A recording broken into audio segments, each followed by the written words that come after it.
वे सभी वस्तुएं जिनमें द्रव्यमान तथा आयतन होता है पदार्थ कहलाती हैं।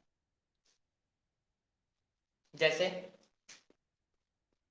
अब जैसे में आप पदार्थों के कई सारे प्रकार आप खुद भी लिख सकते हो। जैसे मान लिया पत्थर, लोहा, वायु, जल इत्यादि। तो जितनी भी चीजें हैं जिनमें द्रव्यमान है, अगर आप वायु ले लो या कोई भी मैटर ले लो, उन सभी में द्रव्यमान होता ही होता है। इसके साथ साथ जिनका आयतन हो, तो आयतन होना मतलब स्थान कवर करना, तो जितनी चीजें स्थान कवर करती हैं वे सभी क्या होती हैं, मैटर होती हैं, पदार्थ होती हैं। जैसे अगर हम इसमें से वायु को ही ले लें तो वायु में भी भार होता है, साथ में वह स्थान भी कवर करता है, तो ये भी क्या हुआ, एक प्रकार का पदार्थ ही हुआ। तो अगर आप पदार्थ की बात करें तो जिनमें द्रव्यमान हो तथा जिनमें आयतन भी हो वही पदार्थ है। ठीक, कहीं कोई समस्या होगी तो आप पूछिएगा। आगे चलें। अगला है, हेडिंग डाल लीजिए, पदार्थ के अभिलाक्षणिक गुण। पदार्थ के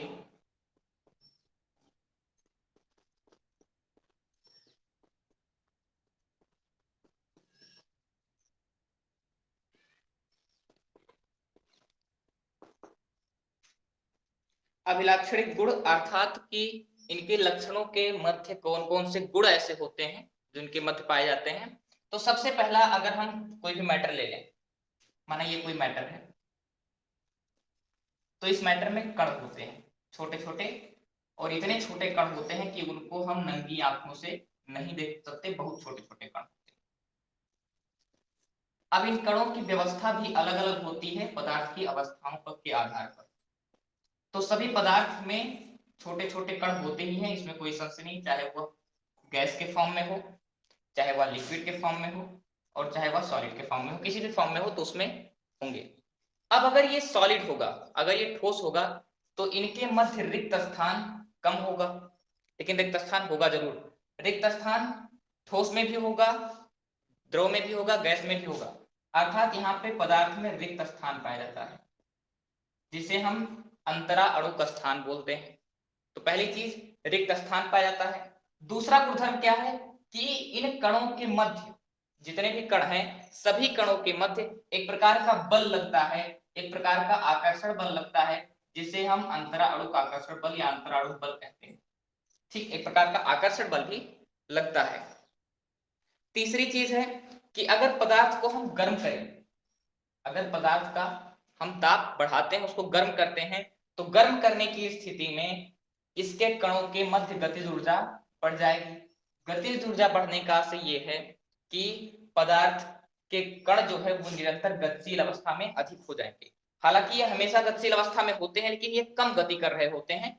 जब इनको गर्म किया जाता है, जितना ही तापमान इनको हम अधिक देंगे उतनी ही ज्यादा मात्रा में ये गति करना शुरू करेंगे।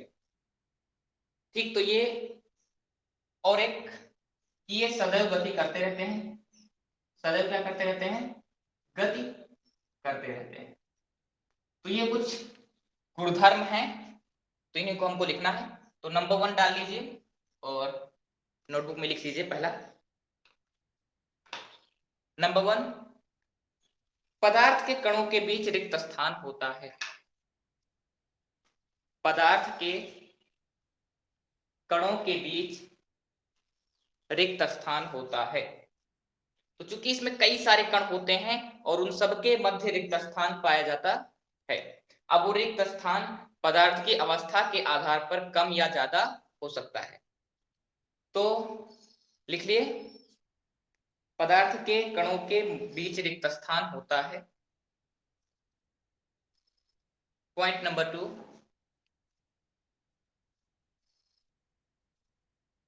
पदार्थ के कण,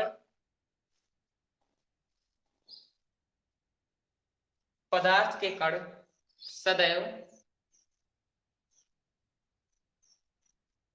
पदार्थ के कण सदैव गतिशील अवस्था में रहते हैं।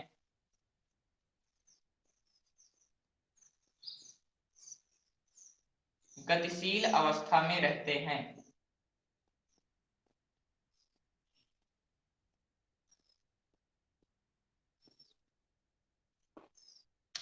अब अगर ठोस है और ठोस में अगर कण गतिशील अवस्था में रहें तो ठोस तो एक जगह से दूसरी जगह भाग जाना चाहिए। क्यों? क्योंकि ये कण बहुत छोटे छोटे होते हैं और ठोस में ये कण अपनी जगह पर ही मूव करते रहते हैं, यानी कि कंपन करते रहते हैं। द्रव में ये कण ऊपर नीचे आगे पीछे होते रहते हैं, इसलिए द्रव हमेशा फ्लो करता रहता है। अगर हमने द्रव किसी उसमें अगर एकत्रित करके रख दिया, मान लिया एक बर्तन लिया हमने और इसी में हमने लिक्विड रख लिया इतना, और इसी में हम क्या करें, एक बूंद इंक डालें, एक बूंद इंक डाल दे बाहर से, तो आप देखोगे कुछ समय बाद ये इंक जो है वो पूरे वाटर में फैल जाएगा। क्यों फैल जाएगा? क्योंकि यहाँ पर विसरण की क्रिया हो रही है, अर्थात कण जो है वो मूवमेंट करते रहते हैं। अगर मूवमेंट ना करते ये कण तो बूंद जो हम डालते वो बूंद एक जगह पे पड़ा रहता है, वो फैलता क्यों? फैलने का कारण है कि गति करते रहते हैं कण। ठीक, तो पहला है रिक्त स्थान होता है, तो रिक्त स्थान नहीं होगा तो गति कैसे करेंगे? क्योंकि अगर सारे एक दूसरे से अगर अटैच रहेंगे, एकदम पकड़ के रखेंगे, तो वो गति कैसे करेंगे? मूवमेंट करने के लिए स्थान तो होना चाहिए, तो स्थान होगा तभी मूवमेंट कर पाएंगे। तो स्थान भी है और ये हमेशा गतिशील अवस्था में भी रहते हैं। तो दूसरे में क्या लिखे आप? पदार्थ के कण सदैव गतिशील अवस्था में रहते हैं, अतः अतः पदार्थ के कणों में गतिज ऊर्जा होती है। अतः पदार्थ के कणों में गतिज ऊर्जा होती है।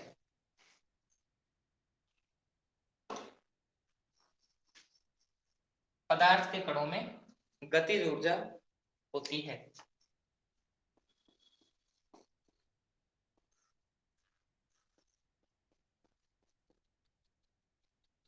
गतिज ऊर्जा होती है।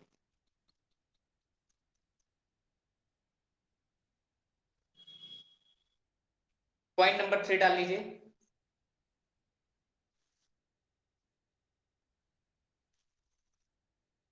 पदार्थ का ताप बढ़ाने पर, पदार्थ का ताप बढ़ाने पर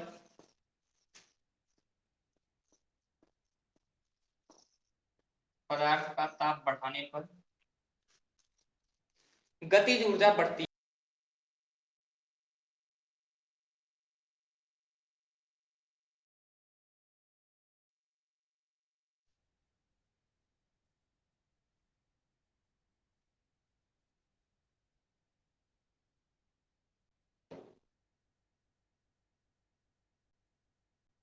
पदार्थ का ताप बढ़ाने पर गतिज ऊर्जा बढ़ती है, अर्थात अर्थात उसके कणों की गति बढ़ जाती है। अर्थात उसके कणों की गति बढ़ जाती है, गति बढ़ जाती है। अच्छा, अगर आप वाटर ले लो, सपोज दैट आपके पास ये वाटर है, एक बेकर है, आप इसको गर्म करो। गर्म करने पर आप देखते हो कि इसमें क्वथन होने लगता है या फिर वाष्पन की स्थिति आती है और ये कण जो है और ज्यादा मूव करने लगते हैं। पहले तो अगर ठंडा है तो वो निश्चित एक शेप में पड़ा हुआ है, एक जगह पे पड़ा हुआ है, लेकिन जब धीरे धीरे हम इसको उबालना शुरू करते हैं, इसको गर्म करना शुरू करते हैं, तो ये उबलने लगता है। अर्थात नीचे के कण ऊपर की तरफ मूवमेंट करते रहते हैं, ऊपर के कण नीचे की तरफ। मूवमेंट इनमें जितना ज्यादा हम तापमान बढ़ाते जाएंगे उतना ज्यादा इनमें मूवमेंट होता जाएगा। अगर थोड़ा सा भी ताप बढ़ाते हैं तो वाष्पन की क्रिया बढ़ती है, तो वाष्पन की क्रिया में भी क्या होता है? कण गति करते हैं। तो यहाँ अगर हम ताप बढ़ाएंगे तो गतिज ऊर्जा बढ़ेगी, गतिज ऊर्जा बढ़ने का आशय है कि उनके कणों के मध्य गति जो है वो बढ़ जाएगी, कण ज्यादा मूवमेंट करेंगे। ठीक, और चौथा नंबर, पदार्थ के कण एक दूसरे को आकर्षित करते हैं। पदार्थ के कण एक दूसरे को आकर्षित करते हैं।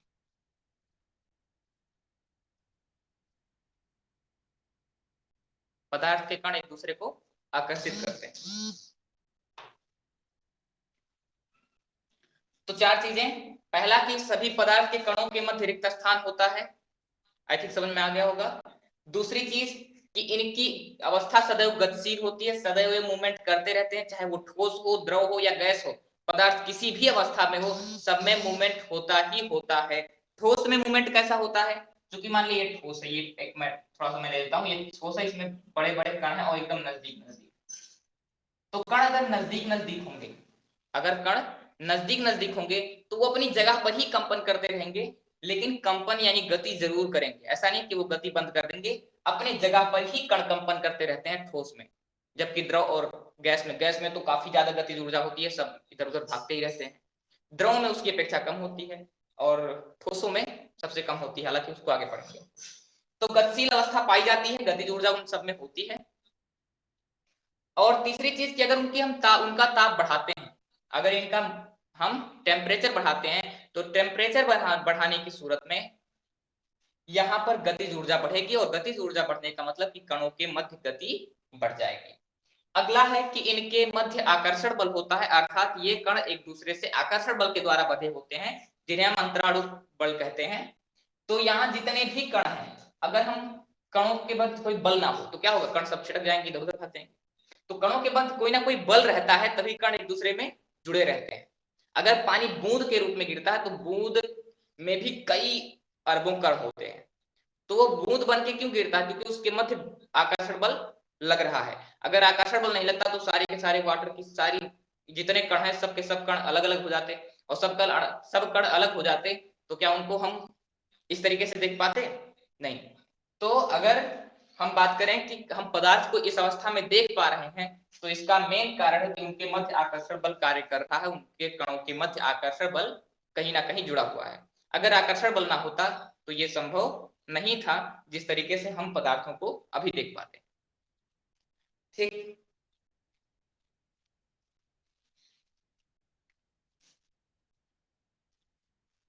आई थिंक इतना समझ में आया होगा। कुछ नहीं समझ में आया होगा तो पूछेगा।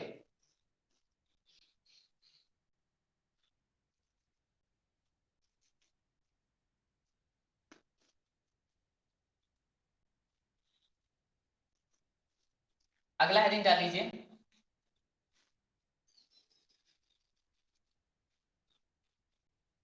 विसरण।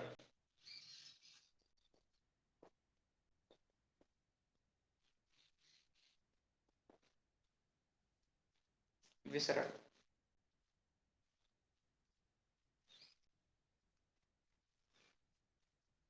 देखिए, विसरण की जो बात है वो सीधा सीधा इसी गति के सिद्धांत पर आधारित है कि ये मूवमेंट करते रहते हैं कण, इसी पर आधारित है।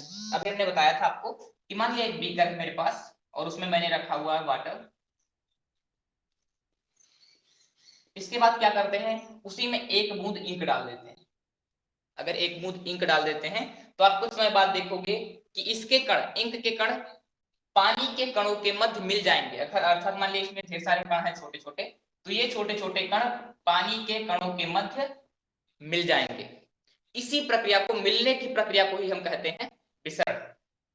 तो किसी एक पदार्थ के कणों का दूसरे पदार्थ के कणों के मध्य मिलना ही क्या कहलाता है? विसरण कहलाता है। चलिए लिख लीजिए, दो विभिन्न पदार्थों दो विभिन्न पदार्थों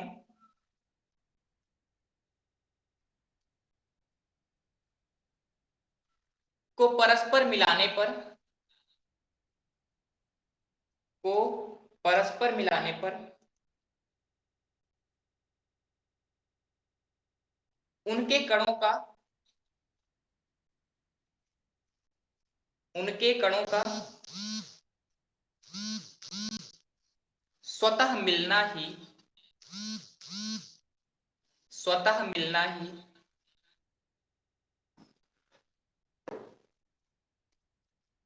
स्वतः मिलना ही विसरण कहलाता है। स्वतः मिलना ही विसरण कहलाता है।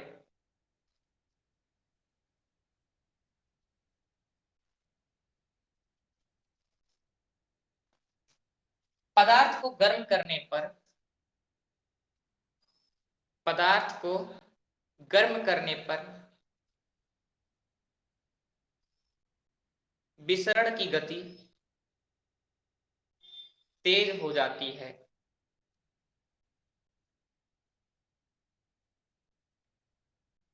विसरण की गति तेज हो जाती है।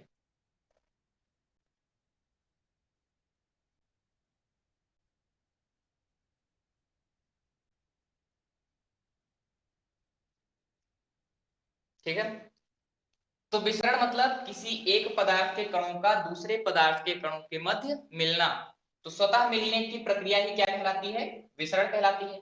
अब अगर हम कह रहे हैं, हमने कहा कि अगर हम इसका तापमान बढ़ा देते हैं, अगर हम टेम्परेचर क्या कर देते हैं? इंक्रीज कर देते हैं। अगर हम टेम्परेचर को क्या कर देते हैं? इंक्रीज कर देते हैं, टेम्परेचर बढ़ा देते हैं, तापमान बढ़ा देते हैं, तो तापमान बढ़ाने की सूरत में क्या होगा?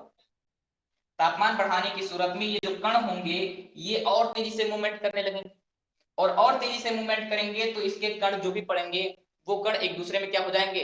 गति बढ़ने की वजह से सब जल्दी से मिल जाएंगे।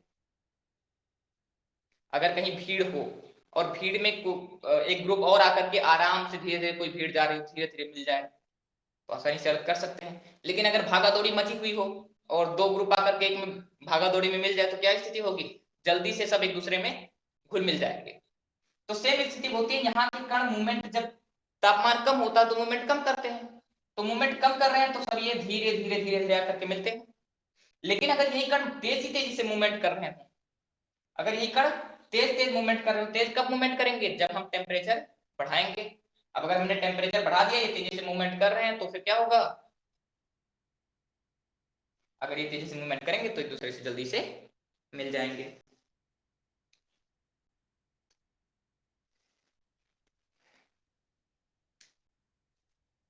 आगे चलें, अगला हेडिंग डाल लीजिए,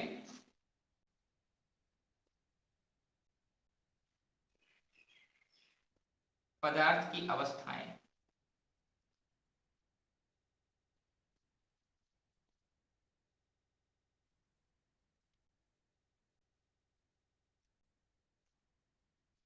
पदार्थ की अवस्थाएं।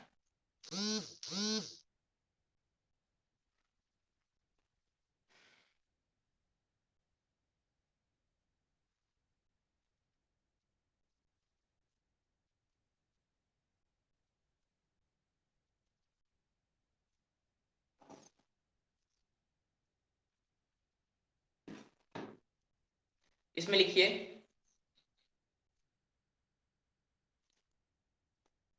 एक बार थोड़ा सा लिख लीजिए तो फिर आगे इसको समझाते हैं बढ़िया से। पदार्थ की 3 अवस्थाएं होती हैं।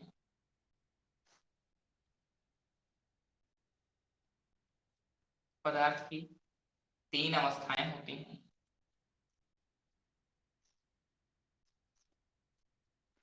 ठोस, नंबर 1 ठोस, नंबर 2 द्रव और नंबर 3 गैस। तो सॉलिड लिक्विड गैस को पहले से ही हम लोग पढ़ के आए हैं। अब थोड़ा सा इसमें और अंदर घुसेंगे। अभी आप और आगे जाओगे, इंटर में जाओगे तो और ज्यादा इसमें गहराई से हर एक टॉपिक को पढ़ोगे। अंतराणु बलों के कितने प्रकार हैं, रिक्त स्थान कितना होता है, किनके मध्य कितने बड़े कण होते हैं, इन सारी चीजों को आप इंटर में जाओगे पढ़ोगे। अभी यहाँ क्या है कि पदार्थ की अवस्थाएं कितनी है? ठोस, द्रव और गैस, 3 अवस्थाएं। अभी और भी अवस्थाएं जैसे प्लाज्मा भी है, लेकिन आपके सिलेबस के अकॉर्डिंग इसमें नहीं है, तो मेनली हमको 3 ही पढ़ना है। हमारे सिलेबस के अकॉर्डिंग 3 है, ठोस, द्रव और गैस, जो सामान्यतः हम जीवन में, अपने दैनिक जीवन में देख लेते हैं। तो ठोस क्या है? ठोस वह है जिसका आकार और आयतन, आकार और आयतन दोनों क्या हो? निश्चित हो। आकार और आयतन दोनों क्या हो? निश्चित हो। यानी किसी शेप में हमने ठोस ले लिया तो वो उसी शेप में बना रहेगा। ऐसा नहीं कि हम उसको अलग अलग बर्तन में डालते रहे तो अलग अलग बर्तन का वो शेप लेता रहे। तो ठोस में ऐसी अवस्था नहीं होती कि जितने बर्तन में हम डालेंगे उसी का शेप ले लेगा। ये क्या होता है? इसका अपना डिफिनिट शेप होता है, अपना डिफिनिट आयतन भी होता है। अगर एक आयतन उसका एक डिफिनिट है, वो एक स्थान घेर करके रखा है तो उतना स्थान वो कवर करके रखता ही है। तो इसका दोनों चीजें निश्चित होती हैं, आकार और आयतन दोनों निश्चित होते हैं, वही हो गया ठोस अब अगर द्रव की बात करें तो द्रव में आकार क्या होता है? अनिश्चित होता है। आकार निश्चित नहीं होता। तो आकार क्या हो गया? अनिश्चित हो गया। आयतन डिफिनिट होता है। कैसे निश्चित होता है? अगर आयतन निश्चित ना होता तो द्रव को 1 लीटर के माध्यम से हम लीटर के माध्यम से नहीं नापते। लीटर के माध्यम से नापने का मतलब कि हम उसका आयतन ही नाप रहे हैं और आयतन नाप करके आपको दिया हमने, और अगर वो आयतन बदलता रहेगा तो फिर आयतन में नाप करके कोई क्यों देगा? तो इसका आयतन डिफिनिट होता है, इसीलिए हम नापते हैं। यानी अगर जितना वो 1 लीटर द्रव है, 1 लीटर द्रव है तो वो उतना ही स्थान कवर करेगा, चाहे वो जिस शेप में, चाहे जिस बर्तन में भी हम रखें। भले वो उस बर्तन का आकार ले लेगा, लेकिन उसके आयतन में कोई कमी नहीं होगी, कणों की संख्या में कोई कमी नहीं होगी। तो यहाँ आकार अनिश्चित है, आकार निश्चित नहीं है, जिस भी बर्तन में हम डालेंगे उसी का शेप ये ले लेगा, लेकिन आयतन निश्चित होगा। आयतन अगर 1 लीटर है तो 1 लीटर रहेगा, चाहे हम इस बर्तन में रखें, उस बर्तन में रखें, इस शेप के बर्तन में रखें, हम इस शेप के बर्तन में रखें या इस शेप के बर्तन में रखें या इस शेप के बर्तन में रखें, किसी भी शेप के बर्तन में रखें या हम गोल बर्तन में रखें, तो वो उसका आयतन सेम ही रहेगा, किसी भी प्रकार से हम उसको रखें। ठीक है। तो दूसरी चीज, द्रव में क्या होता है? आकार अनिश्चित है और आयतन निश्चित है। लेकिन अगर हम गैस की बात करें तो आकार और आयतन दोनों ही क्या होते हैं? अनिश्चित होते हैं। तो शेप एंड वॉल्यूम दोनों इनडिफिनिट होते हैं, अनिश्चित होते हैं, निश्चित नहीं होते, डिफिनिट नहीं होते। अच्छा, डिफिनिट होने का ना होने का कारण क्या है? हमने पढ़ा कि इनके मध्य आकर्षण बल होता है, पदार्थ के कणों के मध्य। इनमें आकर्षण बल सबसे कम होता है, तो ये कण काफी दूरी दूरी पे होते हैं। आकर्षण बल कम होगा तो डिस्टेंस ज्यादा होगा, रिक्त स्थान ज्यादा होगा। रिक्त स्थान ज्यादा होगा और ये हमेशा मूवमेंट करते रहेंगे। जैसे अगर ये सिचुएशन आए कि मान लिया ये इतना बड़ा, ये मान लिया कोई मैदान है, ठीक। अब मैदान में प्लेयर्स हैं कई, मान लिया कोई खेल चल रहा है, मान लिया मैच चल रहा है, मैच में दोनों तरफ के 11-11 22 प्लेयर्स हैं, ठीक है, पूरा फील्डिंग विल्डिंग कर रहे हैं। तो क्या 22 क्या, और 2 खेलने वाले और 11 तो 13 मान लिया है। अब स्थिति ऐसी आती है कि जब मैच खेल रहे होते हैं तो सब दूरी दूरी पे होते हैं, खूब डिस्टेंस पे होते हैं, डिस्टेंस पे होते हैं ना। लेकिन अगर यही स्थिति ये बन जाए कि कुछ गुफ्तगू करनी हो तो सब एक जगह पे एकत्रित हो जाते हैं और पूरा मैदान क्या हो जाता है? खाली हो जाता है। सेम सिचुएशन ऐसी आती है कि जब हम गैसों को लेते हैं तो गैसों में भी कण क्या होते हैं? काफी दूरी दूरी पे होंगे। जब हम उनको कंप्रेस करेंगे, दबाएंगे, तो वो एक थोड़े से स्थान में भी आ जाएंगे। जैसे आपके यहाँ सिलेंडर, सबके यहाँ है, सिलेंडर यूज करते हैं, भोजन पकता है ना। सिलेंडर क्या होता है? वास्तव में उसमें गैस ही भरी हुई होती है, प्रोपेन ब्यूटेन होती है ना। अच्छा, अब गैस है एलपीजी सिलेंडर में, अगर तो गैस, अगर हम इतना बड़ा सिलेंडर, जितना भी बड़ा मान लिया घर पे आता है, क्या उतना बड़े सिलेंडर का अगर हम गैस खोल दें, हालांकि उसमें लिक्विड फॉर्म में होता है, इतना दबा करके कंप्रेस करके भरते हैं कि वो ठोस जो है, सॉरी गैस जो है वो द्रव अवस्था में आ जाती है। अगर हम उसको खोल दें धीरे धीरे थोड़ा सा, तो अगर हम थोड़ा सा भी खोल देंगे तो क्या होगा? पूरे कमरे में फैल जाएगा। अगर मान लिया 2 मिनट अगर गैस थोड़ा कहीं छूट जाए और जल ना रहा हो तो पूरे कमरे में आसानी से हर कोई बता देगा कि दुर्गंध आ रही है, इसका मतलब गैस खुला हुआ है। क्यों पता चल जाता सबको? क्योंकि अगर मान लिया इतनी दूरी में उसमें कण थे और फिर से वो बाहर निकले तो वो पूरे कमरे में फैल गए, तो जिस बर्तन में गए उसी का आकार ले लिए।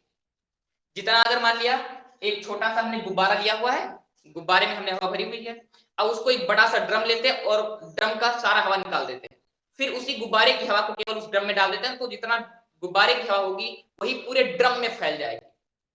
यानी जितना बड़ा हम बर्तन लेंगे उसी में जितनी भी गैस डाल देंगे वो पूरी गैस उसी में भर जाएगी। अभी जैसे अगर हम पानी ले लें तो पानी अगर हमने 2 लीटर का बीकर ले लिया, उसमें आधा लीटर पानी डालेंगे तो इतना ही रहेगा, इतना ही रहेगा ना, ऊपर थोड़े भर जाएगा। लेकिन अगर हम गैस डाल दें तो गैस इस बर्तन में पूरा भर जाएगा। जितना भी बड़ा बर्तन होगा उस बर्तन में, चाहे उसमें 100 कण हो तो 100 कण भी क्या हो जाएंगे? काफी डिस्टेंस पे हो जाएंगे। तो फैलने की प्रक्रिया क्या होती है? गैसों में विसरण की प्रक्रिया, या फिर आप बोले तो एक दूसरे में मिलने की प्रक्रिया सभी कणों के, ये काफी ज्यादा होती है। अर्थात इनका आकार अनिश्चित होगा, आकार डिफिनिट नहीं होगा, ये तो इसमें भी नहीं है, द्रव में भी। इनका आयतन भी अनिश्चित होता है, आयतन अगर हम गुब्बारे में भरे हुए हैं तो उसका आयतन दूसरा है, बड़े से बर्तन में उतने ही गैस को डाल दिए तो उसका आयतन दूसरा हो गया, अगर उसी को हम कंप्रेस करके और ज्यादा दबाव दे दें तो और छोटे आकार में आ जाएगा। तो कहने का अर्थ ये इतना संपीड्य होता है, इतना कंप्रेसिबल होता है कि इनके मध्य जो है ये आकार और आयतन दोनों की स्थितियां अलग अलग हो जाती हैं। तो आयतन भी क्या हो जाता है, अनिश्चित हो जाता है, आयतन भी डिफिनिट नहीं रह जाता। तो तीन चीजें हैं, ठोस, द्रव और गैस। अब पहले हेडिंग डाल लीजिए ठोस, इसके बारे में थोड़ा सा लिख लेते हैं। हेडिंग डाल लीजिए ठोस।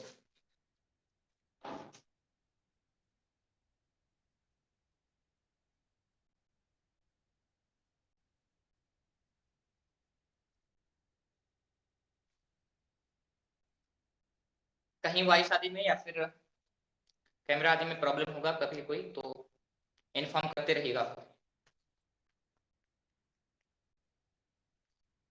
डालिए, चलिए लिखिए। वे सभी पदार्थ,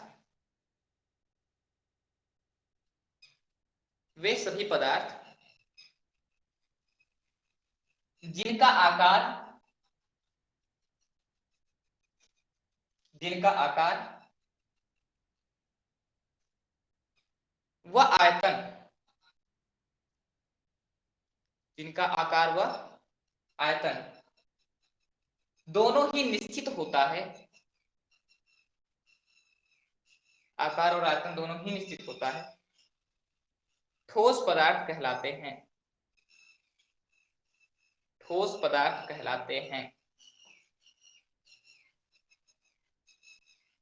ठोस पदार्थ कहलाते हैं। जैसे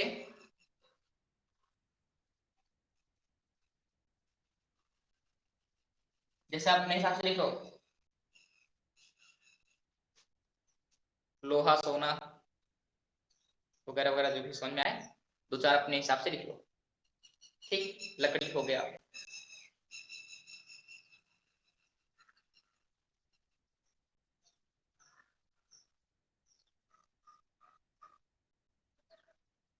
अगला हेडिंग डाल लीजिए द्रव। तो ठोस तो आई थिंक समझ में आ गया होगा कि जिनका आकार और आयतन दोनों निश्चित है, बस वही ठोस है, इतना ही आपके उसमें है। तो अगर आकार और आयतन निश्चित होने का कारण क्या होगा कि इसके कण बहुत पास पास होंगे, कण पास पास होंगे तभी मूवमेंट नहीं कर पाएगा, तभी आयतन और आकार निश्चित होगा, आकार निश्चित होगा तभी। तो आकार निश्चित होने के कारण इसमें आप इसमें रिक्त स्थान कम होता है और इसमें आकर्षण बल ज्यादा होता है, यानी कण के जो बीच में अंतराणु बल होता है ये काफी तीव्र होता है, तो एक दूसरे को पकड़ के रखता है तभी ये निश्चित आकार में रह पाता है। अगर ये एक दूसरे को पकड़ के ना रखे तो ये बिखर जाएंगे हवा के जैसे, कितने भी दूरी में फैल जाएंगे। तो अगर ये रुके हुए होते हैं तो इसका कारण क्या होता है, इनके बीच का रिक्त स्थान बहुत कम होना। ठीक, अगला है आपके पास द्रव। हेडिंग डाल लीजिए द्रव, इसमें लिख लीजिए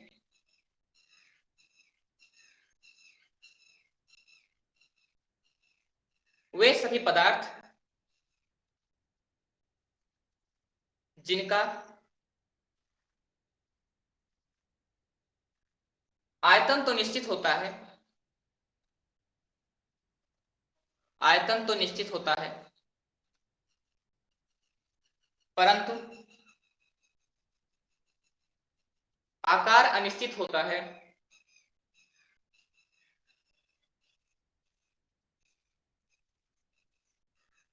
आकार अनिश्चित होता है,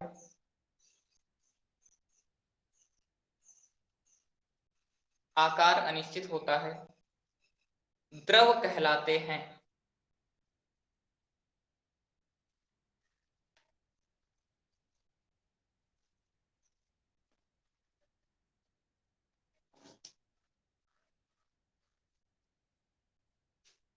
द्रव कहलाते हैं।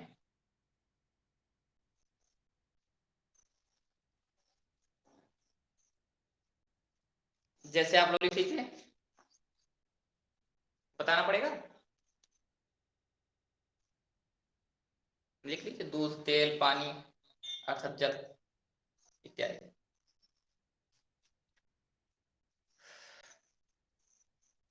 और लास्ट हेडिंग डाल लीजिए गैस।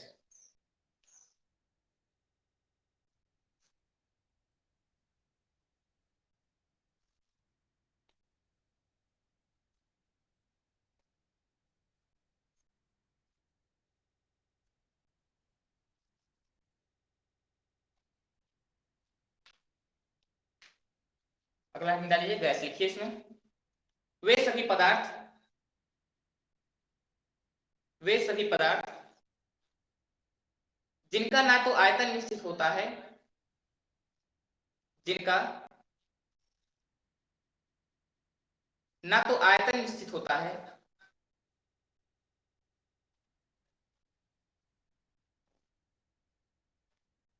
वे सभी पदार्थ जिनका ना तो आयतन निश्चित होता है और ना ही आकार निश्चित होता है, और ना ही आकार निश्चित होता है,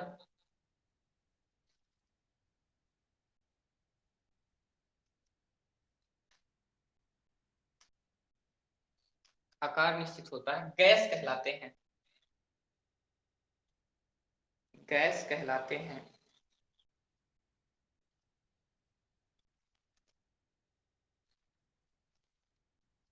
गैस कहलाते हैं। जैसे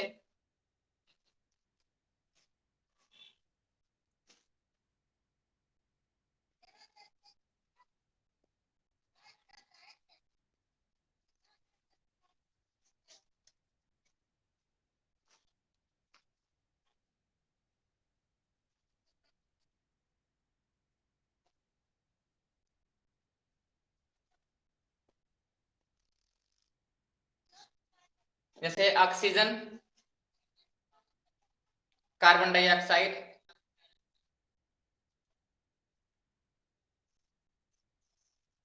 वायु,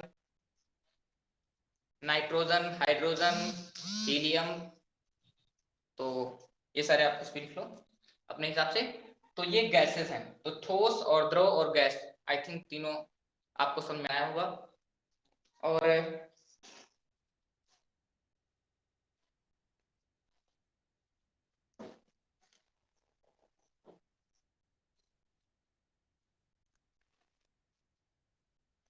अगर हम जल ले लें एक सेकंड के लिए, इसको ठोस द्रव और गैस के बीच में संबंध क्या होता है अगर संबंध देखना चाहें, तो अगर हम एक बीकर में जल ले लें और उसको ठंडा करें, खूब ठंडा करें, 0 डिग्री सेल्सियस नीचे लेके जाए, आप क्या देखोगे कि वो क्या हो जाएगा, ठोस अवस्था में बर्फ बन जाएगा।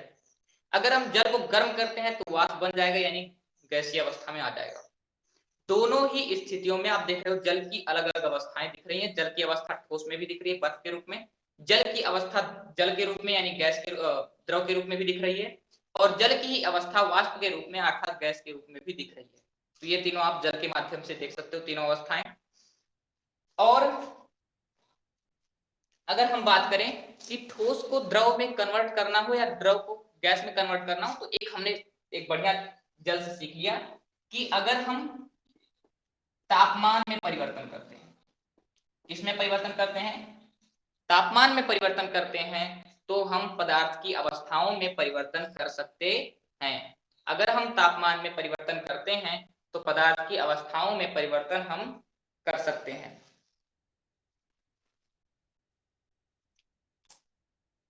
पदार्थ की अवस्थाओं में परिवर्तन कर सकते हैं। जैसे हमने जल लिया था, जल को ठंडा किया, तापमान कम किया तो ठोस बन गया, तापमान हमने ज्यादा किया तो क्या बन गया, गैस बन गया। तो यानी तापमान का सीधा सीधा संबंध है पदार्थ की अवस्थाओं से।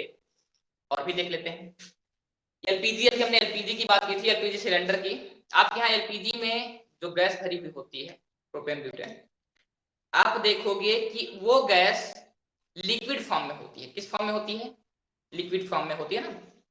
अब लिक्विड फॉर्म में होने का आशय कि वह द्रव अवस्था में है, क्यों है, क्योंकि उसको हमने दबाव दे दिया, उसको ठंडा तो किया नहीं है, ठंडा नहीं किया, उसमें हमने क्या किया, खूब गैस को दबाव देके भरा हुआ है। दूसरी चीज, तापमान के साथ साथ अगर हम दाब में परिवर्तन करते हैं तो भी देखते हैं कि पदार्थ की अवस्थाओं में परिवर्तन होता है। अगर हम गैस को ज्यादा कंप्रेस कर देते, ज्यादा दबाव दे देते हैं, तो हम देखते हैं कि वो लिक्विड फॉर्म में बदल जाता है। तो यानी कि ताप और दाब दोनों ही एक ऐसे फैक्टर हैं जिनके माध्यम से पदार्थ की अवस्थाओं में परिवर्तन किया जा सकता है। तो नीचे एक नोट लिख लीजिए, छोटा सा नोट हेडिंग डाल के लिख लीजिए, पदार्थ की अवस्थाएं, पदार्थ की अवस्थाएं अंतः प्रवर्तित होती हैं, अंतः परिवर्तित होती हैं, अंतः परिवर्तित, अंतः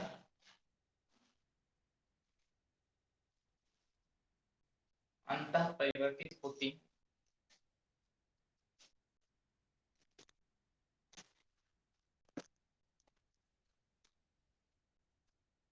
अंतः परिवर्तित होती हैं, यहाँ लिखा हुआ है अंतः परिवर्तित होती हैं तथा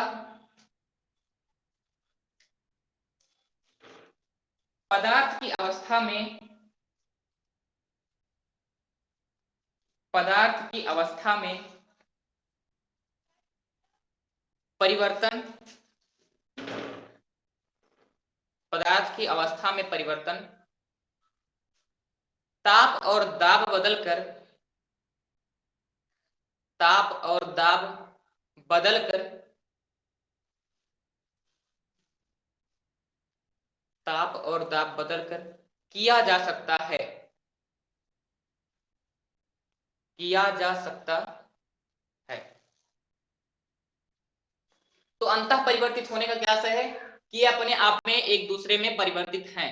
अगर हम कोई लिक्विड ले लें तो लिक्विड को हम गैस में परिवर्तित कर सकते हैं और लिक्विड को हम परिवर्तित कर सकते हैं ठोस में।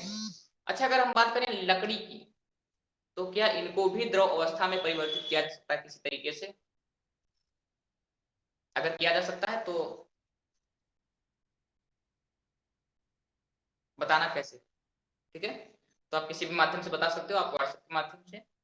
अगर बदला जा सकता है तो कैसे, या फिर आप यहाँ भी चैट का सेक्शन होता है ना, इसमें भी तो आप उसके माध्यम से भी बता सकते हो बात, ठीक? तो अगर क्या सभी चीजों को इस तरीके से बदला जा सकता है, ठीक? तो ये हो गया। अब आशा करते हैं कि इतना तो समझ में आया होगा। आज हमने क्या क्या पढ़ा एक बार देख लेते हैं।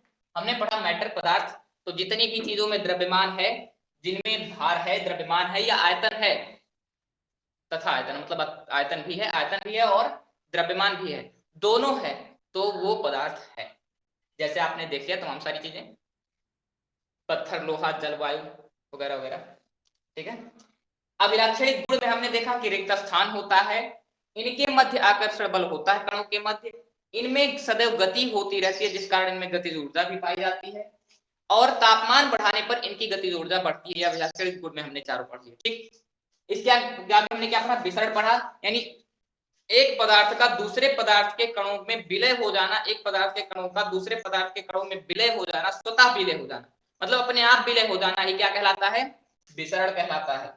आगे हमने देखा पदार्थ की तीन अवस्थाएं, कौन सी? ठोस, जिनके आकार और आयतन निश्चित होते हैं, द्रव, जिनका आकार तो अनिश्चित होता है किंतु आयतन निश्चित होता है, इसके बाद गैस, जिनका आकार और आयतन दोनों ही अनिश्चित होता है, ठीक है? इसके एग्जांपल्स भी हमने देख लिए।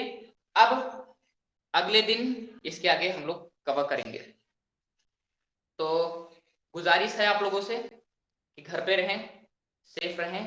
पिछली बार जब कोरोना आया था तो केसेस गांव में नहीं दिख रहे थे, शायद आपने आसपास कभी सुने नहीं होंगे आपके यहाँ कि कोई केस आया हो, और अब ये स्थिति है कि आसपास डेथ भी हो रही है कोरोना की वजह से। तो कहीं ना कहीं ये विषम परिस्थिति है और समस्याओं से तो जूझना ही है, लेकिन स्टडी भी करते रहना है। तो किसी को कोई यहाँ से रिलेटेड कोई प्रश्न हो तो भी पूछ लें, 1 मिनट का समय हम दे रहे हैं, कोई भी प्रश्न हो तो आप पूछ सकते हैं, ठीक? और जहाँ भी रहिए, घर पे रहिए, सेफ रहिए, परिवार के सदस्यों को भी सेफ रखने का दायित्व आपका है।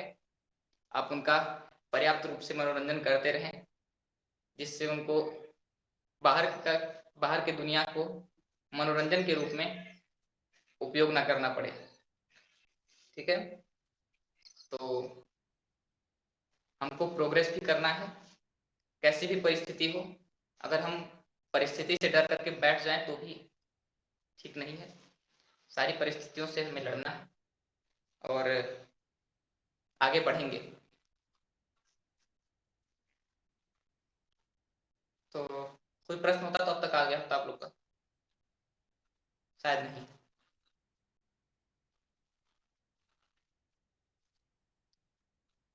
ठीक है, तो मिलेंगे कल। कल तो सैटरडे है, चलिए इन्फॉर्म करेंगे अगर क्लास लेना होगा तो शाम तक। वैसे तो कल सैटरडे को हॉलीडे ही रहता है। मैं सोच रहा हूँ किसी तरीके की कल प्रतियोगिता कराने का, अगर होगा ऐसा कोई विचार, अगर बैठता है सिस्टम तो आप लोग को इन्फॉर्म करेंगे। ओके, ठीक है, फिर stay safe, stay healthy, stay at home, bye.